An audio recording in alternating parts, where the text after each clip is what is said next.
ये रिकॉर्डिंग कर रहे हैं तो इंडिया में सायरन बज रहे हैं, ब्लैकआउट है और चैनल्स रिपोर्ट कर रहे हैं कि पाकिस्तान ने एक बार फिर इंडिया पर हमला कर दिया है। इसके साथ ही साथ कर्नल सोफिया कुरैशी वो आज बहुत परेशान नजर आई हैं। मिनिस्ट्री ऑफ डिफेंस से उन्होंने दिल्ली में प्रेस कॉन्फ्रेंस की है और शिकायत लगाई है कि ये पाकिस्तान एयरफोर्स के जो लड़के हैं और लड़कियां भी हैं जाहिर है उसमें, ये तंग कर रही हैं और छेड़ते हैं बार बार इंडिया को, और कहा है कि 300 के करीब ड्रोन इन्होंने अब इंडिया की तरफ भेज दिए हैं। इसमें कितनी सदाकत है, हकीकत है, नहीं है, ये सब कुछ आपके सामने रखेंगे। लेकिन सबसे पहले हमने शुक्रिया अदा करना है एक शख्सियत का, और आज पाकिस्तान एयरफोर्स ने एक भरपूर किस्म की प्रेस कॉन्फ्रेंस की। बहुत ही जबरदस्त परफॉर्मेंस थी।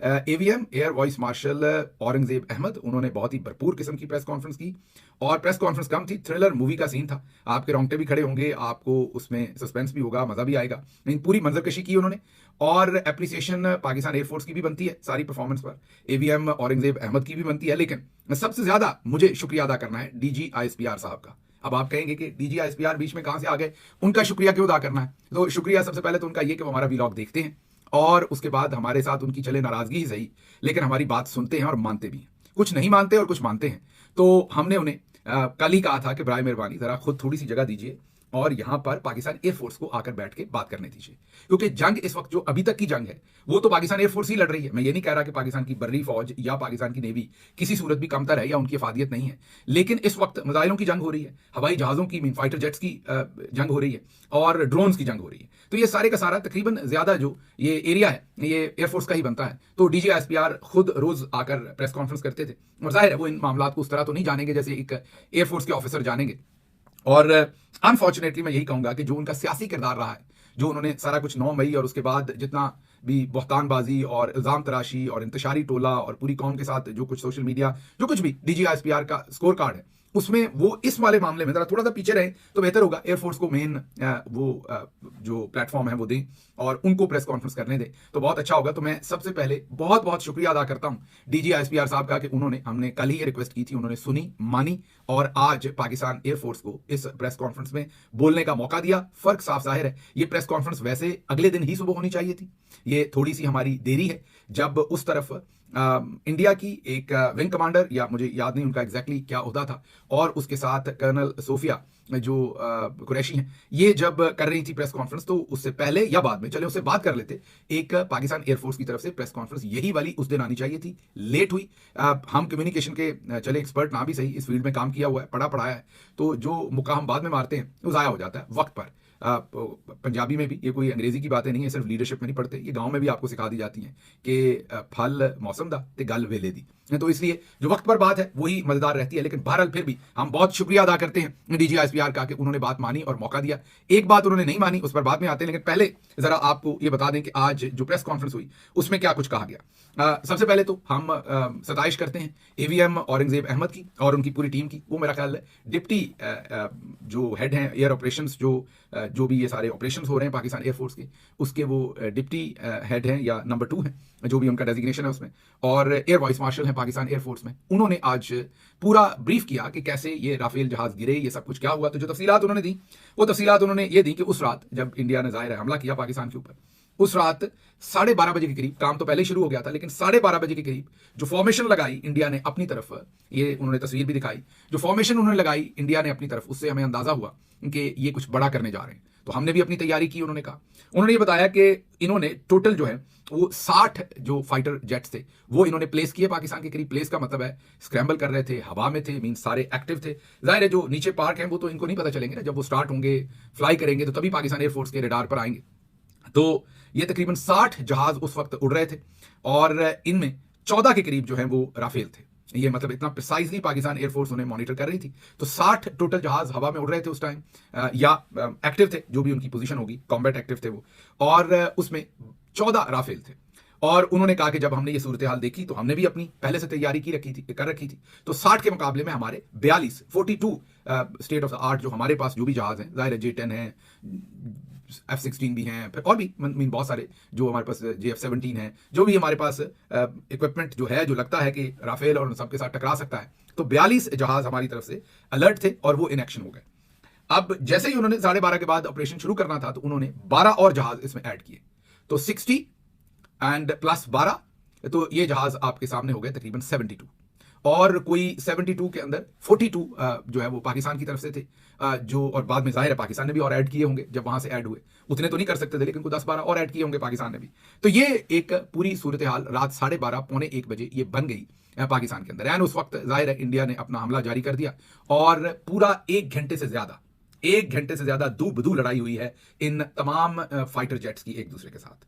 मीन उस तरफ से 70 फाइटर जेट्स, इस तरफ से 42 या 50 या 55 फाइटर जेट्स, इनकी दू बदू लड़ाई हुई है पाकिस्तान की सरहद के उस पार। वो रहे ना, उन्होंने सरहद क्रॉस की ना हमने की। उसकी वजह यह है कि सरहद के अंदर तो अगर आप शूट होते हैं तो आपका मलबा भी अपने मुल्क में गिरता है, आप खुद भी अपने मुल्क में गिरते हैं, लेकिन जैसे ही आप सरहद के पार जब पहुंचते हैं तो फिर अभिनंदन वाला काम होता है और कोई भी वो वाली हजीमत नहीं उठाना चाहता। दोनों जो एयरफोर्स हैं, इंडियन एयरफोर्स और पाकिस्तान एयरफोर्स, दोनों को सबक है जो पाकिस्तान ने उनका पायलट पकड़ लिया था। अब जो air vice marshal Aurangzeb Ahmed हैं वो बताते हैं कि पाकिस्तान एयरफोर्स की पहले पॉलिसी ये थी, जब ये जहाज आए, लाइक ये 60 जहाज आए और हमने भी अपनी तरफ से 42 जहाज प्लेस किए, तो पहले था कि हमने डेटर करना है, डेटरेंस जो है उसके ऊपर मीन हमने अपना दिफा करना है। फिर उन्होंने बताया कि जो मौजूदा एयर चीफ है बाबर सिद्धू साहब जो हैं, उन्होंने ये फैसला किया कि नहीं, अब we will go for the kill. और स्ट्रेटजी उसमें यही थी कि मारो या मर जाओ। अच्छा, अब उन्होंने इसको एक्सप्लेन भी किया कि अब जो मॉडर्न वॉरफेयर है उसमें अगर आप शूट नहीं करते तो आप शूट कर दिए जाते हैं। आर्टिफिशियल इंटेलिजेंस है इतना, अब पहले तो मैनुअल होता था, इलेक्ट्रॉनिक भी होती होंगी चीजें, लेकिन मैनुअल काफी काम था। अब तो ये कहा जाता है कि नीचे जमीन से बैठ के आप लॉक करवा सकते हैं, ऊपर सैटेलाइट और सारी जो भी कैलकुलेशंस करके आप जमीन से बता सकते हैं कि इस एंगल पे आप फायर कर दें और वो जहाज को लगेगा।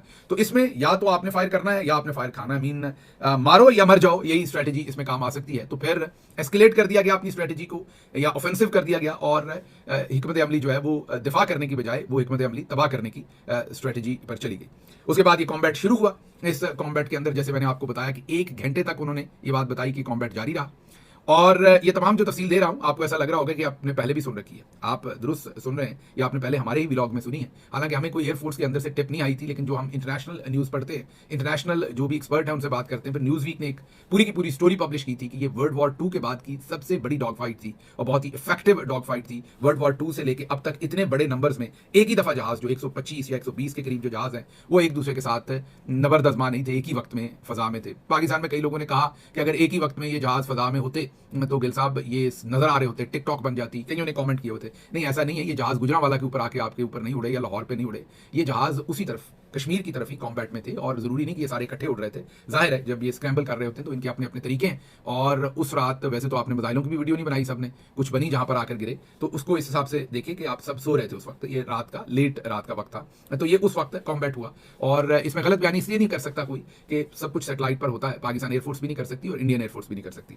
बहरहाल उन्होंने बताया कि जब ये फिर कॉम्बैट हुआ तो उसमें मिग 29 LOC से 8 मील उस तरफ को गिराया गया। उन्होंने बाकायदा उसकी लोकेशन दी कि जो मिग 29 उनका जहाज था गालबन सबसे पहले वो गिराया गया, वो 8 मील इंडियन सरहद से उस तरफ, लाइन ऑफ कंट्रोल सरहद तो नहीं है, वो line of control international border तो नहीं है, श्रीनगर के करीब वो गिराया गया।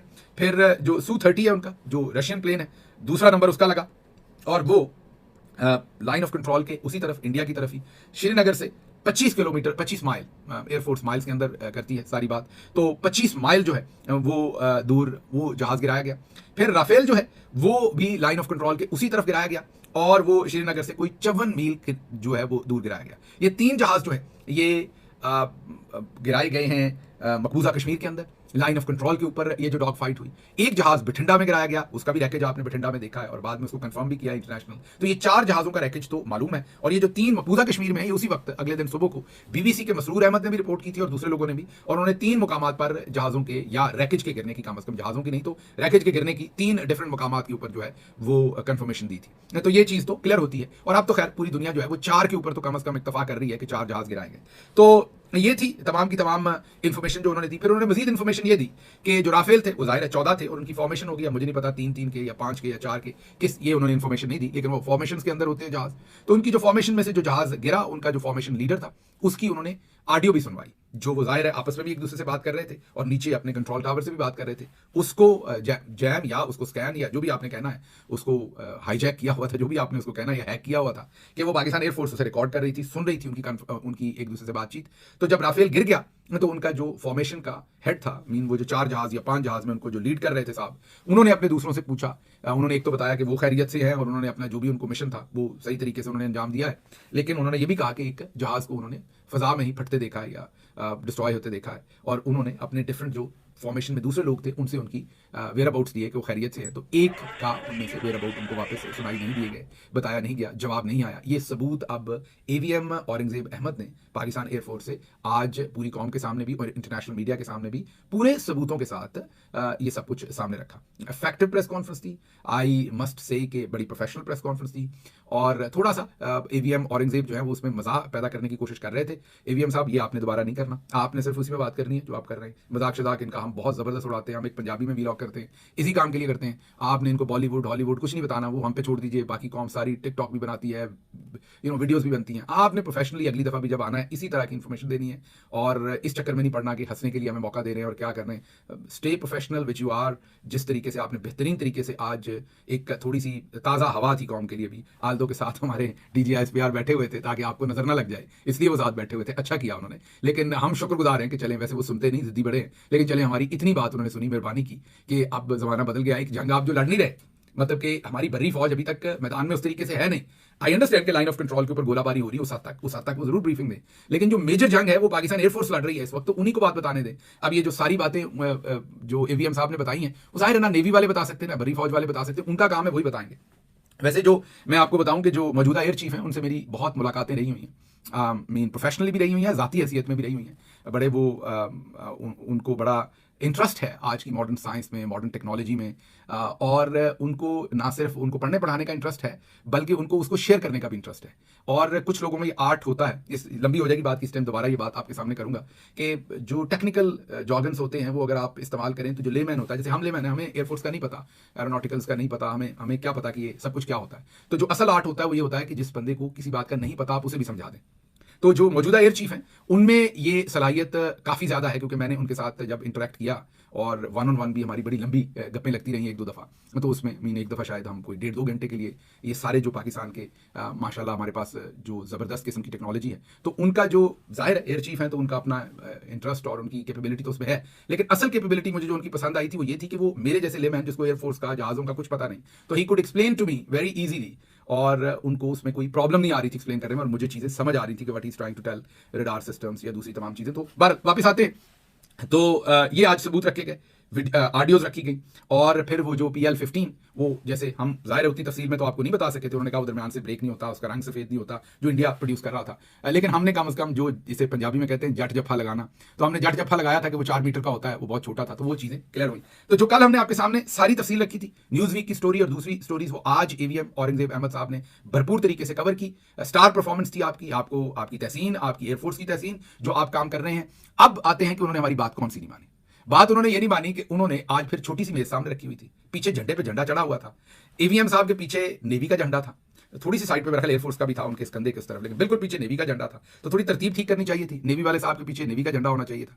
अगर आप कहते हैं कि नेवी वाले साहब ने उधर ही बैठना था, तो फिर जिधर झंडा था उस तरफ नेवी वाले साहब को, मीन अगर झंडा वही रहना था, झंडे की तरतीब नहीं बदलती। पाकिस्तान में रेड टेपिज्म बड़ा है, झंडा यहाँ लगना है, यहीं लगना है। वो प्राइम मिनिस्टर हाउस में जब मैंने काम शुरू किया तो वहां पर एक ही झंडा प्राइम मिनिस्टर के पीछे लगाया जाता था, एक गवर्नमेंट ऑफ पाकिस्तान का झंडा और एक पाकिस्तान का झंडा, तो 2 झंडे लगाए जाते थे। तो मैंने कहा कि हमें झंडे ज्यादा लगाने चाहिए, तो बड़ा लंबा काम हुआ था उसके ऊपर, काफी लेदे के बाद मैं उस में कामयाब हुआ था ज्यादा झंडे लगाने में, और फिर बाद में जब वो लग गए और उसकी एक बेहतर लुक आई तो फिर सबने पसंद किया, लेकिन शुरू में वो टैबू तोड़ना खासा मुश्किल था।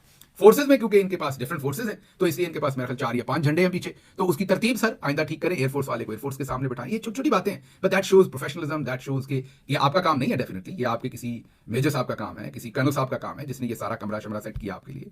किसी खातून को लगाइए, कोई होंगी आपके पास ऑफिसर्स, उनकी हम मर्दों से ज्यादा, मैं हरगिज़ मर्दों को डिस्क्रिमिनेट नहीं कर रहा, लेकिन उनकी जो प्रोफेशनल सेंस इस चीज में होती है वो ज्यादा बेहतर होती है। ये जो ऑर्गेनाइज करने में चीजें वो उनकी बहुत बेहतर हमसे सेंस होती है। एटलीस्ट दैट इज माई, अब मेरे पे फतवा ना लगा दीजिएगा मर्दों के खिलाफ बात कर रहा हूँ, डिस्क्रिमिनेट कर रहा हूँ, that is my personal opinion. तो मैं अपना पर्सनल ओपिनियन दे रहा हूँ, मैं ओवरऑल ओपिनियन नहीं दे रहा। और जो मैंने लीडरशिप में पढ़ाया उसमें भी मुझे यही समझ आई कि उनको वो मल्टी डायमेंशनल होती हैं, तो उनको ये खवातीन को ये हमारे ऊपर एडवांटेज, मर्दों के ऊपर ये जरूर होता है।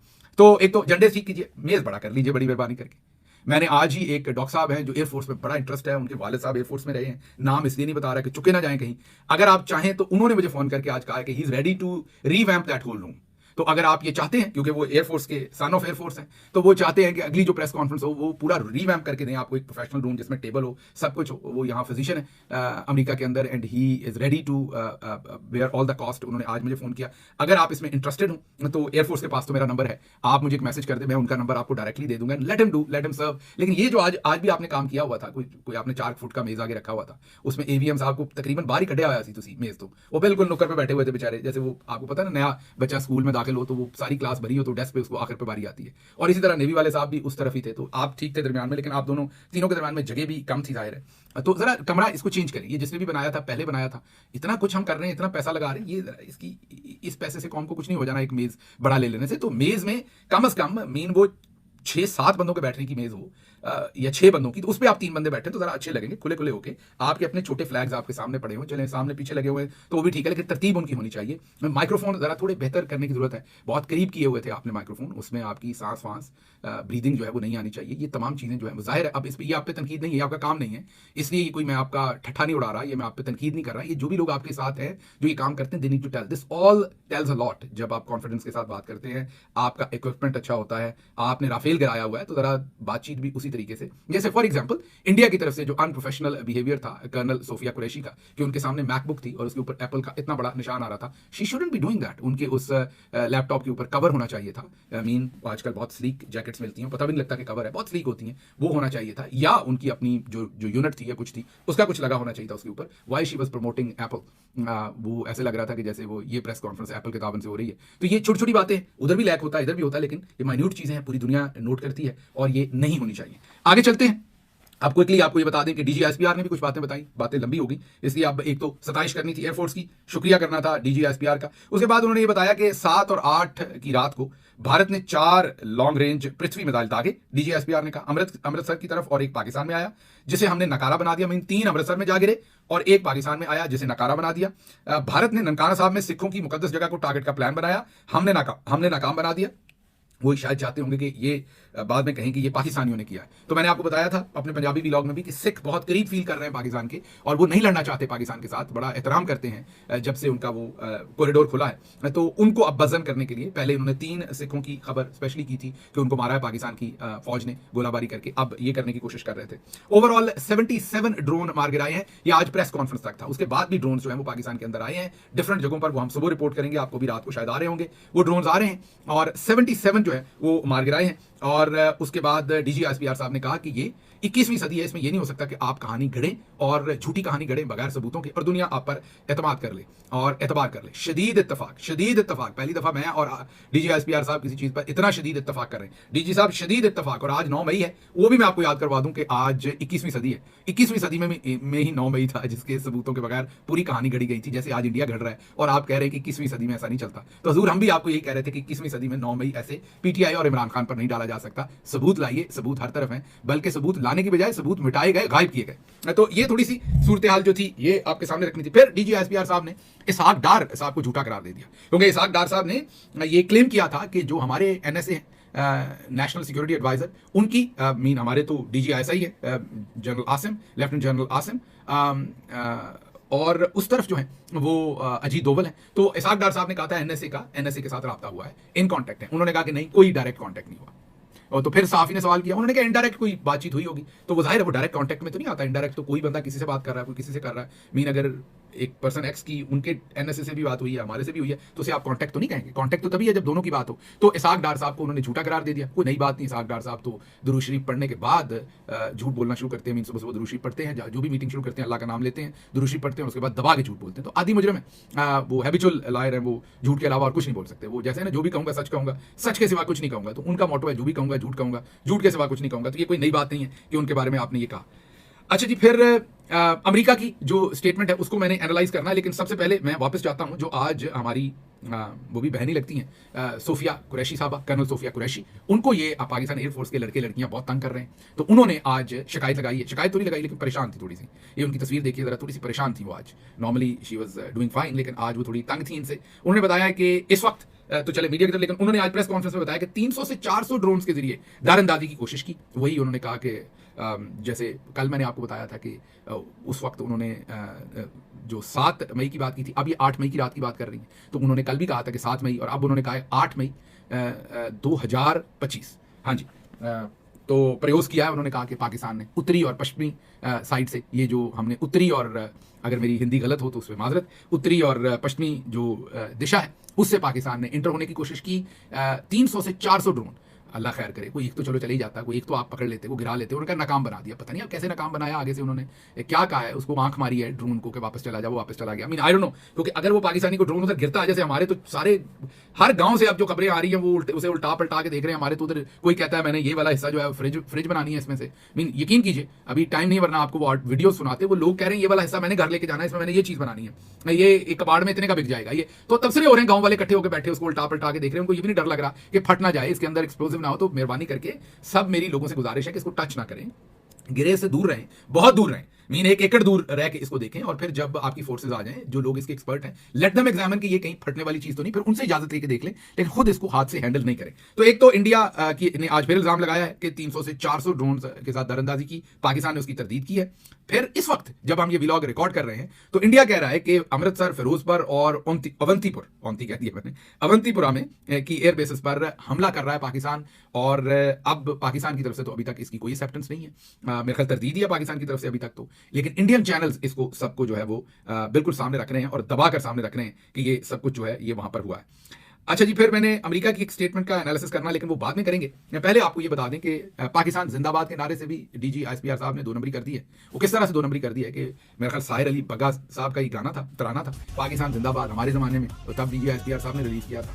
और ये किया था जब 2019 में तैयारा गिराया था, तो उसमें जाहिर है इमरान खान साहब भी मौजूद थे, तकरीर करते हुए लीड कर रहे थे, वो लीडर थे, नेशनल कौमी लीडर थे। और अब आपके सामने दोनों फुटेज हम रख रहे हैं, और इस तराने को नहीं चला सकते, कॉपीराइट्स होते हैं, लेकिन आपके सामने फुटेज रख रहे हैं। अब जो नई उसी तराने को जो दोबारा से रीलॉन्च किया गया है, उसमें से इमरान खान साहब की तस्वीरें जो हैं वो काट दी गई हैं। ऐसे वैसे दुश्मन भी नहीं करता, यकीन कीजिए। दुश्मन भी जो है वो जो चीज़ होती है, मतलब सो मच सो कि आप किसी भी फौजी मैस में जाएं तो वहाँ जो तख्तियाँ लगी हुई हैं, ये जितने सीनियर ऑफिसर हैं वो या एयरफोर्स में जाएं या फौजी मैस में जाएं कहीं भी, तो जो भी वहाँ पर नेम प्लेट्स या हिस्ट्री लगी होती है किसी यूनिट्स की, उसमें जो गोरे हैं, जो उस वक्त सिख हैं, जो भी कोई ऑफिसर रहा है उसका नाम वहाँ होता है। ये कभी नहीं किया जाता। ये कोई आपका दुश्मन भी जो उसने आपके साथ लड़ाई की हो, कत्लो गारत किया हो, उसका भी जो हक होता है हिस्ट्री के अंदर, उसको आप मानते हैं, उसे सेलिब्रेट करते हैं। और आप जो दुश्मनी निभाते हैं या अपनी मुखालफत निभाते हैं, वो भी बड़े भरपूर तरीके से निभाते हैं। ये समझ नहीं आई कि तस्वीर हटाने से ये सब कुछ जो है वो क्या हो जाएगा। इसके अलावा भी खबरें थी, लंबा हो गया व्लॉग, वो सुबह रखेंगे आपके सामने। मुझे दीजिए यहाँ से इजाजत। अल्लाह आपका हामी नासिर हो। पाकिस्तान जिंदाबाद।